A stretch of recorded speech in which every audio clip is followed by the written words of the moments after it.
کلا بل لا تکرمون الیتیم ولا تحاضون علی طعام المسکین وتأکلون التراث أکلا لما وتحبون المال حبا جما۔ انسان کا حال تو یہ ہے کہ وہ یتیم کی عزت نہیں کرتا، یتیم کو اس کا حق بھی دینا ہے اور عزت بھی کرنی ہے۔ ایسا نہ کہے کہ اس سے پھنس گئے ہیں، بلکہ یہ تو ایک رحمت ہے کہ اللہ نے آپ کو چنا کہ آپ اس کی عزت کریں، اس کی تکریم کریں، کیونکہ اللہ نے یہ بھی تو ممکن تھا آپ خود بھی یتیم ہو سکتے تھے، آپ کے بچے بھی یتیم ہو سکتے تھے، اور انسان مسکین کو کھلانے کی ترغیب نہیں دیتا۔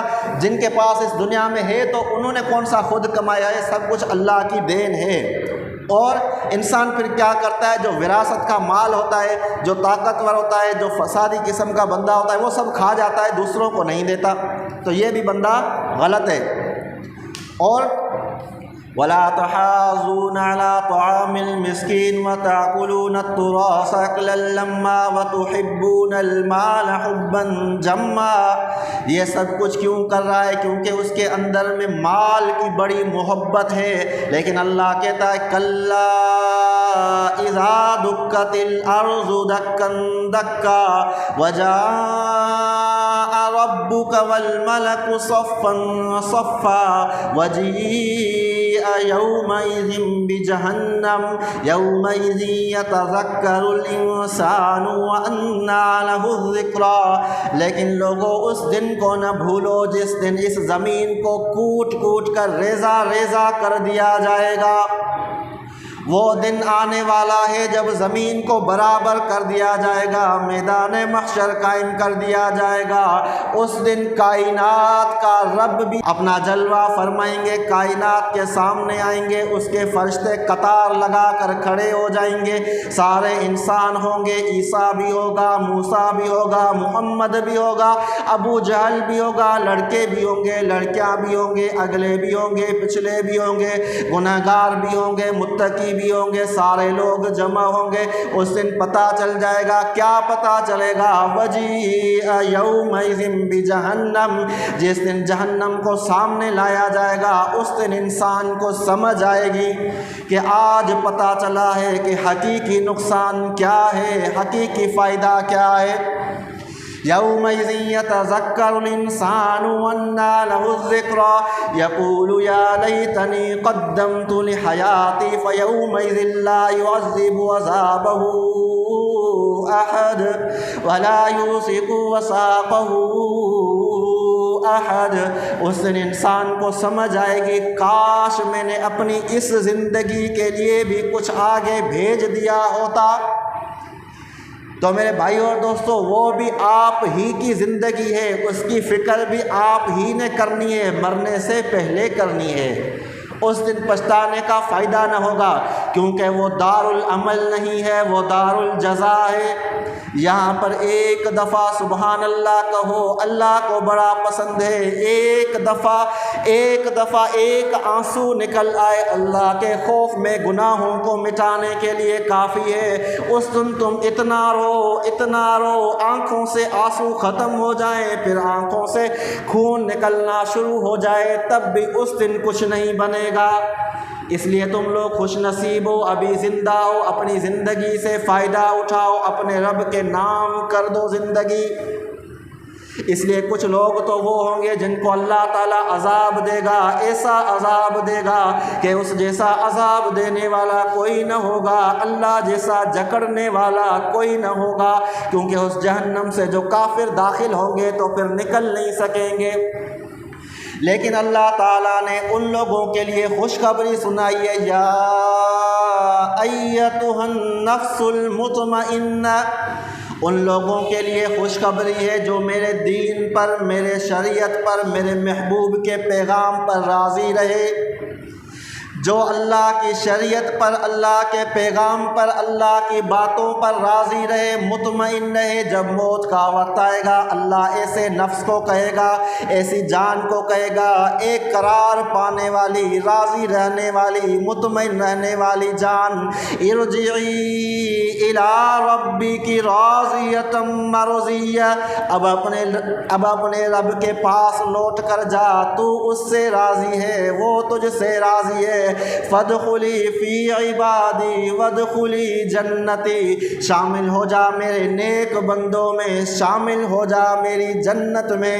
کون سی جنت ہے؟ فی جنت عالیہ، اس عالی شان جنت میں، لا تسمع فیہا لاغیہ، فیہا عین جاریہ، فیہا سرر مرفوعہ واکواب موضوعہ ونمارق مصفوفہ وزرابی مبثوثہ۔ کون سی جنت میں داخل ہو جاؤ؟ ایسی جنت جس میں تم کوئی تکلیف دہ بات نہیں سنو گے۔ اس دنیا میں کتنے بڑے عہدے پہ پہنچ جاؤ، وزیر اعظم بن جاؤ، آرمی چیف بن جاؤ، پھر بھی لوگ تمہارے خلاف بولیں گے، تمہیں سننا پڑے گا۔ جنت ایسی جگہ ہے، لا تسمعوا فیہا لاغیہ، جس میں کوئی بھی تم بیہودہ، لغو اور گناہ والی بات نہ سنو گے، بلکہ ہر کوئی آئے گا سلام کہے گا، کیونکہ آپ کی کامیابی اتنی بڑی ہوگی۔ فرشتے سلام کریں گے، حوریں آ کر سلام کریں گی، میں قربان جاؤں، سلام قولا من رب الرحیم، کائنات کے رب کی طرف سے سلام آئے گا۔ مجھے بتاؤ اس بندے کی کامیابی کا کیا حال ہوگا جس کو رب کائنات کی طرف سے سلام آئے۔ فیہا سرر مرفوعہ، اللہ تعالیٰ اس کو اونچے تخت لگا کے دے گا، اب تختوں پر بیٹھو، مزے کرو۔ واکواب موضوعہ، پینے کے لیے اللہ تعالیٰ آب خورے رکھیں گے، پیالے رکھیں گے۔ فیہا سرور مرفوعہ واکواب موضوعہ ونمارق مصفوفہ، قطار میں تکیے لگے ہوئے ہیں، بڑے آرام سے، بڑے عیش والی زندگی میں بیٹھے ہیں۔ فیہا سرور مرفوعہ واکواب موضوعہ ونمارق مصفوفہ وزرابی مبثوثہ، عالی شان قالین بچھے ہوئے۔ اللہ کہتا ہے افلا ينظرون الى الابل کیف خلقت، تمہیں اللہ سمجھ میں نہیں آیا کیا تم نہیں دیکھتے کہ ہم نے اونٹ کو کس طرح بنایا ہے؟